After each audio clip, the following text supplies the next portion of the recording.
Shiur is dedicated to Lila Nishmas Rachalea Bas Rav Chaim Tzvi. In the last year, we discussed the topic of Mavashel B'Shabbos and the Knas of Ma'aser Shabbos, that you're not allowed to get any Hana'ah from any Hilchot Shabbat that gets done. The classic case was Bishul, that if someone cooked Be'isra on Shabbos, whether it was done by a Yisrael or by an Eino Yehudi, a Jew is not allowed to get Hana'ah from that Bishul. We pointed out that Isser of Ma'aser Shabbos applies to many malachas, all the malachas in fact. If someone did a malacha be'isra on Shabbos, so the detailed parameters, is a person allowed to get hana'ah from that Hilchot Shabbos? So the next halach in Shulchan Aruch, this is Siman Shin Yud Ches Halacha Beis, really is a related topic and really opens up a very, very fascinating area of the halacha, which has a lot of ramifications. So I thought we'd spend one shiur just looking at this very fascinating area, the topic of Marbeh B'Shiurim.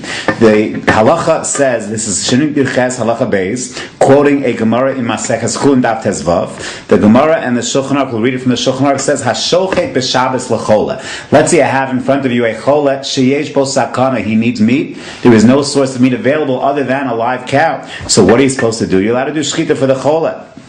And this, says the Shulchan Aruch, is true. Bein shechala miyetmol, bein shechala hayom.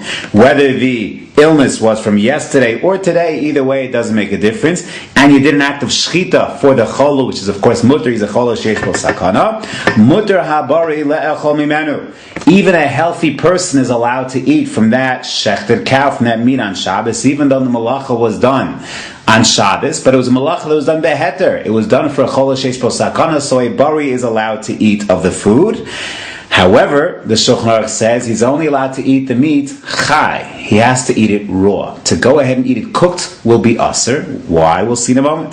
Aval hamevashel, but if you went ahead and took that meat and you cooked it up for the chola sheyesh bo sakana, or you did any other kind of malacha besides shchita, then aser labari or lechola she'en bo sakana. For the bari, the healthy person, or a chola she'en bo sakana to eat of that food would be aser. Why, says the Shulchan Aruch? Dechayshinan shema yarbe bishvila. Because we're worried that when a person goes ahead and cooks for the chola, if the bari, the healthy person, is also going to be able to eat the food, we are worried shema yarbe bishvilo. What's going to happen? What's going to happen is we're going to put up extra food. Yes, we're cooking now for the chola, but while we're cooking for the chola, we'll throw in some extra chicken, extra meat into the pot, and since then that is not allowed to be done. That's being done for the bari, shema yarbe bishvilo. That is going to be prohibited. The Mishnah Berurah explains here, Sifkat Yud Gimel, Litein bas l'tocha kedera. He says to go ahead and put extra basar into the kedera will be aser. V'zehu iser deoraisa. He says this is going to be an iser deoraisa. K'shmar b'shvilo. Afilu hu marbeh b'pam achas kodem shidin hakdera ala eish. The Mishnah Berurah says this applies even if you do the Marbeh B'Shiurim, you add the chicken to the fire in the following case. Let's say you have the pot of chicken, a pot, you put one, the chola needs one piece. You put one piece into the pot, it's not on the fire. You put another piece into the pot. Have you done any malacha so far?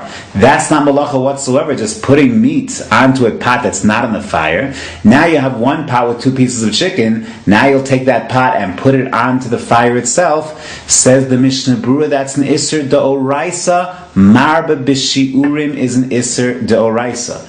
Why? Because apparently the fact that you're doing more now, even though the same action, taking that pot, putting it on the fire, but the fact that you have more volume of food that's being cooked up, that, says the Mishnah Berurah, is going to be also. That's the first day up in the Mishnah Berurah. And then he says, V'yesh omrim. There are those who say, no, kevan, that it's Dahave D'Rabbanan, it's only an Isser D'Rabbanan. Kevan Shuba Pamachas.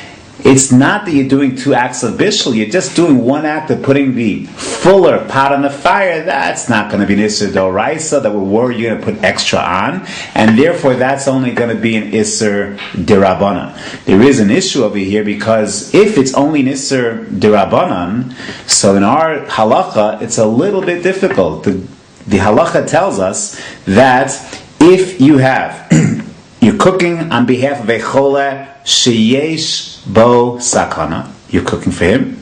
Aser lebari ola chola she'en bo sakana.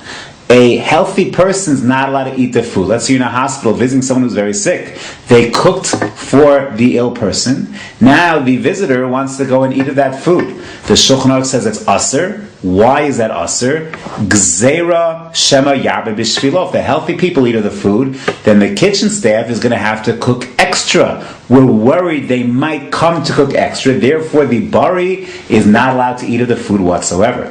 If you hold that Marbeh B'Shiurim is an Isser De'oraisa, so I understand very well why the healthy person cannot eat of the food whatsoever. Gzeira shema Marbeh B'Shiurim. Since the adding of the food is an Isser De'oraisa, so the healthy person who eats Gzeira on an Isser Doraisa. But if you hold that Marbeh B'Shiurim is only an Isser D'Rabbanan, after all, you're just doing one act of putting food from the pot into the pot and now on the pot onto the fire, if that's only an Isser D'Rabbanan, so now I can't even eat the food lest I come to violate Marbeh B'Shiurim.